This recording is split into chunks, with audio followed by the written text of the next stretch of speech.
বুধবার থেকে শুরু হলো ভারত দক্ষিণ আফ্রিকা তৃতীয় টেস্টে দুরন্ত প্রত্যাবর্তন করল রোহিত বাহিনী। প্রোটিয়াদের প্রথম ইনিংস শেষ মাত্র 55 রানে। টসে জিতে প্রথম ব্যাট করার সিদ্ধান্ত নেয় দক্ষিণ আফ্রিকা।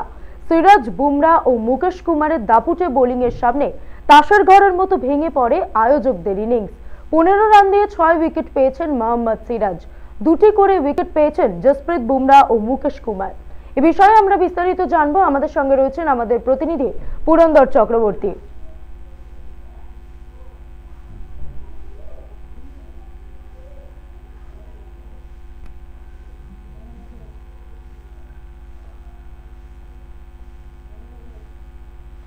পুরন্দর দা, তোমার থেকে প্রথমেই জানবো যে তাহলে কি বুমরা মুকেশের পর এরপর ভারতের মুখ হতে চলেছে সিরাজ?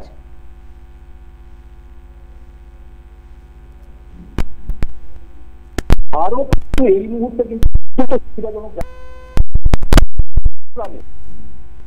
আফ্রিকাকে ধরাশায়ী করার পরে শেষ খবর পাওয়া পর্যন্ত 1 উইকেটে 52 রান কিন্তু 8 ওভারে তুলে নিয়েছে ভারত। স্বাভাবিকভাবে যে পিচ বোলারদের অত্যন্ত সহায়ক এবং ব্যাটসম্যানদের পক্ষে আতঙ্কের কারণ হয়ে উঠেছিল ব্যাটিং এর সময়, তাই দেখা গেছে।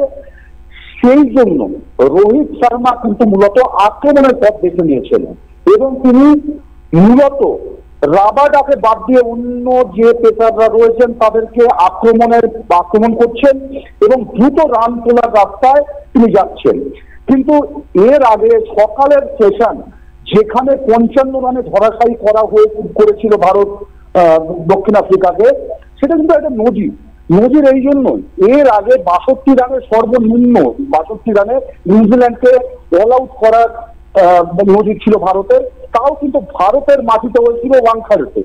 এবং নাগপুরে 2015 সালে 79 রানে দক্ষিণ আফ্রিকাকে অল আউট করেছিল ভারত। 55 রানে কোনো দলকে টেস্টে ভারত এর আগে আউট করেনি এবং সর্বনিম্ন রানে বিপক্ষকে অল আউট করার নজির কিন্তু বিদেশের মাটিতে এই টেস্টে কেপটাউনের প্রথম ইনিংসে করে দেখালো ভারত। এবং এর সিংহভাগ কৃতিত্বই কিন্তু মোহাম্মদ সিরাজের, যিনি 15 রানে 6 উইকেট নিয়ে বুঝিয়ে দিলেন তিনি কিন্তু বুমরা সামির পাশাপাশি পুরোপুরি তৈরি ভারতের পেস অ্যাটাক নিজের ঘাড়ে তুলে নিতে। কারণ আমরা যদি দেখি কয়েক মাস আগে তাহলে দেখবো যে এক দিবসীয় ম্যাচে এশিয়া কাপে কিন্তু 21 রানে 6 উইকেট নিয়ে 50 রানে তিনি শেষ করে দিয়েছিলেন শ্রীলঙ্কাকে। একই রকম পারফরমেন্স দেখিয়ে তিনি কিন্তু দ্বিতীয় টেস্টে ভারতের প্রত্যাবর্তনের রাস্তাটা অত্যন্ত শক্ত করে দিলেন।